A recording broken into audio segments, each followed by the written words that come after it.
Welcome to a highly questionable holiday week. What do you like today, Bomani? Blake Bortles was so bad that he's going to come up twice for being so bad in two different segments on this show. Dale, papi. The Dak Prescott's performance and the Tony Romo speculation. I'm going to lapse into coach speak here. We're going to take this one week by week, 1 week seasons, because it was a week ago that they scored 7 points on the road. And if they do that again next week, the speculation will be back. But he was great last night. He had 4 incompletions. I will say this, though, Bomani.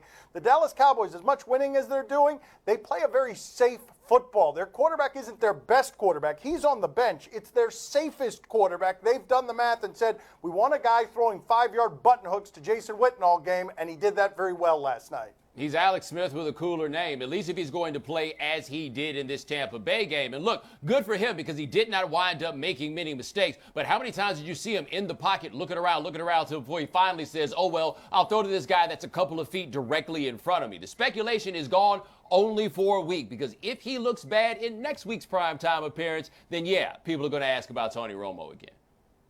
Well, you heard what Dak Prescott said, that he gave a lot of credit to Mark Sanchez because he's talking a lot to Mark Sanchez. You know, he's following his tips. So Mark Sanchez is the man behind the curtains pulling all the right move. You know, he should get all the credit, not this guy, Dak Prescott. Yeah, Mark Sanchez giving him advice on that time. He also was a quarterback on a team where they were like, just don't mess it up, man. Should the NFL celebrate or penalize Ezekiel Elliott's jump into a Salvation Army bucket? Gotta say, this is great PR for the Salvation Army, because we could come out of this game talking about how Ezekiel Elliott should be the unanimous NFL MVP. Instead, we're going to talk about him jumping in his bucket. Now, you'll see this. Scores a touchdown. He sees the Salvation Army bucket. He goes and jumps in it. A very kind of like look at me, but it's look at me in the Salvation Army bucket thing. So the league has decided they're not going to fine him because it's for a good cause. And all I'm saying is I liked it better when the NFL had no exceptions on these things, when they kept themselves out of deciding what was or was not appropriate and just didn't allow any of it. Yeah, that looked really cool, but it's all the look at me stuff that people get penalized for generally. We are so pro-fun around here. We want everyone celebrating maximally. But if you're going to be consistent about your code, you need to fine that guy for doing that. If he jumped into a bucket that wasn't Salvation Army, wasn't as nice, they would fine him for it. Keep in mind, they've done this before where they said to Peyton Manning, those Johnny Unitas shoes you want to wear because the late Johnny Unitas just passed away. You cannot do it because our code is uniform. If you're going to fine one guy for a prop, that's a big red one. Doesn't matter that it goes to charity. Can I also ask or bring this up? And I realize I feel like the wet blanket when I do this, but like, are we sure that he was doing this for charity, or did it turn into charity after we realized it was the Salvation Army bucket? Can the Giants really be Super Bowl contenders if Odell Beckham is their entire offense? He is their entire offense. Look at him here yesterday. Both fraud teams, the Giants and the Lions. But look at this. That's the left hand. That is his offhand. That is one hand. And honestly, one of the big secrets in this sport is that defense is now playing very well. That team won Super Bowls, plural, when they got pressure with their front four. They're doing that again. That Olivier Vernon signing that looked ridiculous because they gave him so much money is paying off. They don't need much offense, and he'll give you a little bit. But here's the thing, though. If he's all their offense, that was all of 64 yards of offense that he gave them in the course of that game. Like, they have to have more than that, one would think. But he points it out. The Giants have had 2 of the most unlikely Super Bowl wins that we've seen, and they came on teams that had really good defense at the end and really enough offense. It wasn't a great situation for them there. So maybe in this year where there is no great team, they might be able to finish like they did the year they beat the best team most of us have ever seen. Did I just say that? Because I feel like I said the Giants could win the Super Bowl, and I don't know if I believe that in my heart. Well, that's because everybody can win the Super Bowl. That's where we are, right? Everybody's the same. Tennessee, Kansas City, they played yesterday. If I'd taken the Tennessee players and put them in Kansas City uniforms, would you have known the difference? Can't believe I said that. You did say that. No, I didn't. Are you kidding me? Are you telling me that Eli Manning might have 3 Super Bowls? Right? I can't know, believe right? that. Come on. I know, right? I can't believe that. And I still won't think he's a Hall of Famer, and people go call me names for saying it. are the Texans, the team to beat in the AFC South with Tom Savage at quarterback. Yeah, see, this is the thing about sports where we have all the same phrases that we use all the time. So this is a place where you would use team to beat, except for the fact we're talking about the AFC South. So basically, there's going to be a couple teams to lose, and one of them is going to win by default because the team that won the game this weekend in Houston had this happen when their quarterback left the game. Look at this. Osweiler is benched. Tom Savage is coming into the game. And the fans here in Houston go nuts. Wow. Ouch. $37 million guaranteed for Brock Osweiler. He is literally the worst quarterback in the league. And people were hugging him on the sideline because they know that must have felt miserable. And it might have saved their season, by the way. And I don't know if Tom Savage is any good. I just know that that dude is really bad.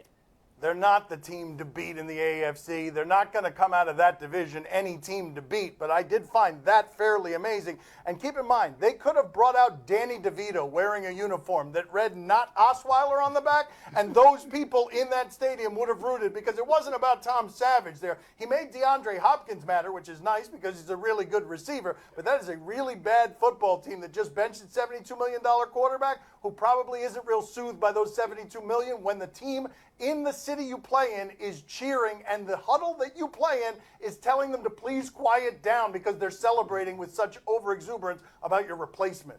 By the way, the Titans would be the team to beat in this division, but we don't know enough of their names to really come out here and do such a thing. We know 3 of them. Do you know who the Texans they have to turn to if they want to win at all? Oh, he's back, bringing back the impersonation. Peyton Manning. I don't know. That would be a pretty good move for them, wouldn't it? It's better than the 2 guys they got back there. Come on, he's better in this condition than Savage or Osweiler. You know it. I love this, by the way. Bill O'Brien, quarterback whisperer, got tired of screaming at Brock Osweiler. How can the Broncos fix the feud in the locker room between their offense and defense? 2 words. Wave Talib. I feel like he's the one who always wants to fight everybody. These guys have had an issue with each other going back to last year. Keep in mind, Talib came on this show and said he wanted some of that Osweiler money that they got him by being such a great defense and getting him $72 million from the Texans. This happens in a lot of locker rooms where one side is good and the other side isn't. This isn't that unusual that they would have a squabble in the locker room after Denver did nothing offensively, and the offense is the reason they're not going to get to the playoffs this year. Yeah, but there's some dimensions to this that make it a little bit more interesting. This wasn't just offense versus defense. Apparently, this dust-up they had in the locker room after the game was the offensive line versus the secondary, which is to say the biggest dudes on the team versus the smallest dudes on the team, except the biggest dudes on the team are the worst dudes on the team, and the small dudes are the best dudes on the team, and one of those small dudes is Talib. And they said that Russell Okung tried to break it up, and I just imagine Talib, man, sit down. You ain't got no Super Bowl? Yes, I do. I don't believe you, man. How do they fix this? Block somebody. If they block somebody, they go to the playoffs, and all of this is done. Do you know who the Broncos they have to turn to fix their problems, huh? Okay, you know who? I mean, yeah. I mean, it's not as stupid as it sounds. I mean, he's still an answer for like half the teams in the league. No. Go ahead and put that guy behind this offensive line. All that's going to do is give America the chance to mourn one of its football heroes when he dies at the 50. My father. He's moving faster than Peyton did at the end. The best part is saying who they have to turn to. Yeah, you see? Coming up next on Highly Questionable. He caught that ball. He didn't have a glove or anything like that. And the temperature there was about minus 30 degrees. You know, give him some credit. If he drops that ball, it's all over. Yeah, he's not little. He's just white. And he was wearing gloves, and it wasn't negative 30 degrees. Other than that, my father nailed it. Time for more football. How scared should the rest of the NFL be now that your precious little Aaron Rodgers is a scorching hot? I feel like I'm not supposed to answer this because he's Dan's precious little Aaron Rodgers, but of course he had some real Aaron Rodgers looking moments in this game this weekend. Here we are, the game is tied at 27. I mean, look at this throw. This is nuts. In the cold, in the freezing In the freezing cold. They went down and they kicked a field goal, right? And I think we need to take note of the fact that this field goal is giving the Packers a really big win over the Bears, right? So we're asking if nobody wants to play a team that just went all the way down to the wire against the Bears, who were led by the great Matt Barkley. Can we look at the other side of the ball here in the frozen face of John Fox? How do you allow on 3rd and 10 with 31 seconds left in regulation of a tie game for anyone to get behind your secondary? I know that was an impeccable throw. It was an uncommon throw. Not a lot of guys in the history of the sport can make that throw that accurately. But John Fox in his frozen face need to go ahead and leave Chicago and thaw somewhere else, because that's terrible that he would allow that. Yeah, the folks in Denver are like, if you want to talk about people getting behind a John Fox defense, that isn't the one to complain about. How about giving some credit to that receiver, that little guy? What's his name? Nelson? Jordy Nelson. That's it. That's the guy, he caught that ball. He didn't have a glove or anything like that. And the temperature there was about minus 30 degrees. Give him some credit. If he drops that ball, it's all over. Yeah, he's not little. He's just white. That's kind of how it goes, though. I understand how you made that mistake. And he was wearing gloves, and it wasn't negative 30 degrees. Other than that, my father nailed it.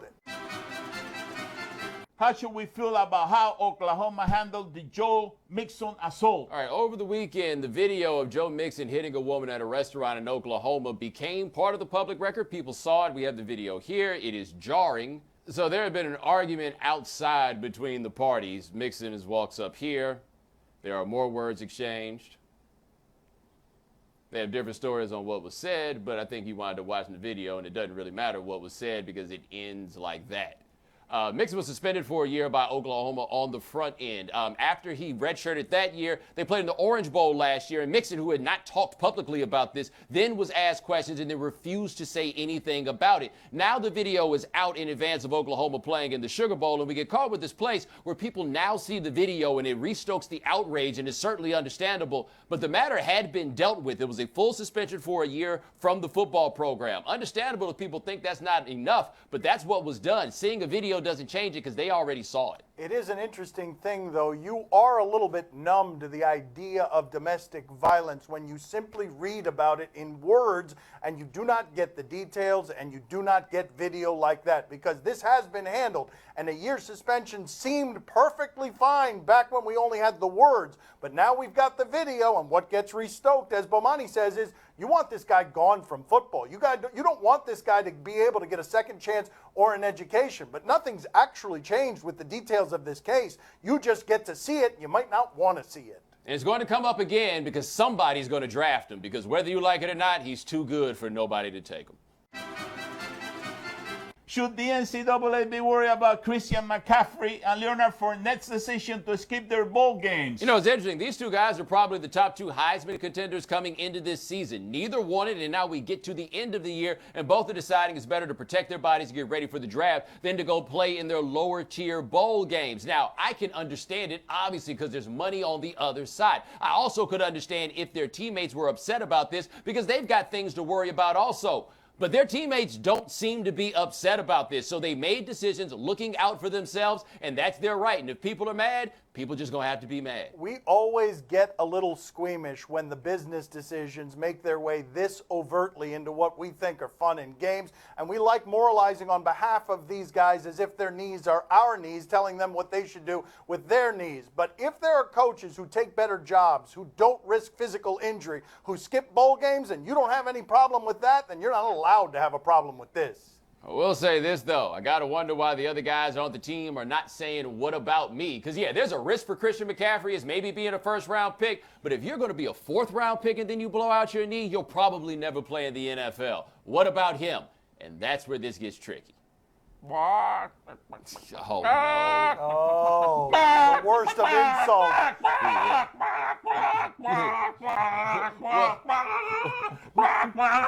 Yeah, one thing to consider about this, though, as much as Leonard Fournette might be looking out for his body by not playing in the Citrus Bowl, the guys that were going to have to tackle Leonard Fournette in the Citrus Bowl are so glad he's looking out for his body, because that means looking out for theirs.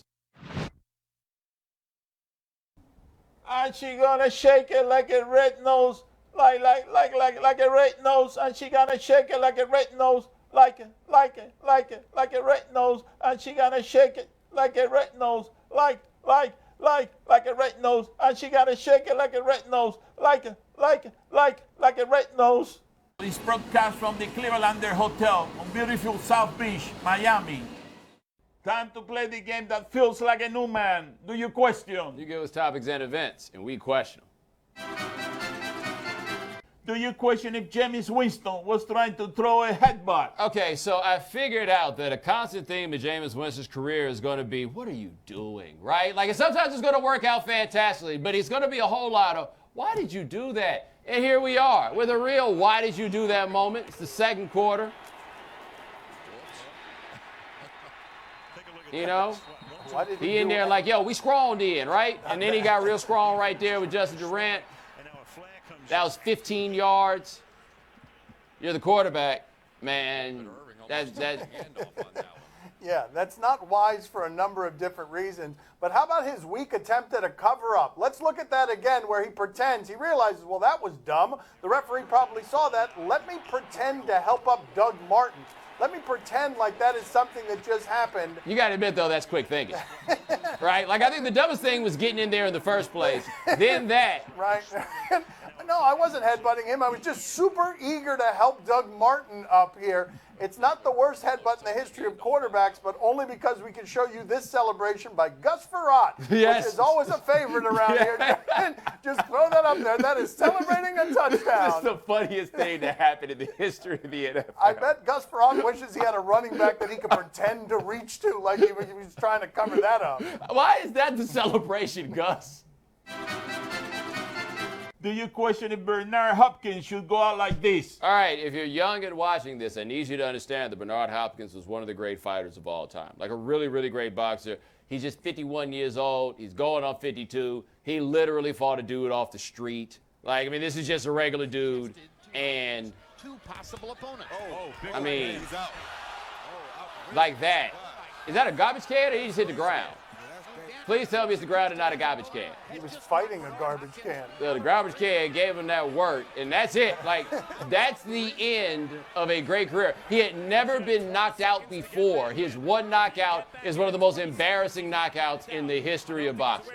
I love Bernard Hopkins so very much. He wears a T-shirt, always be yourself.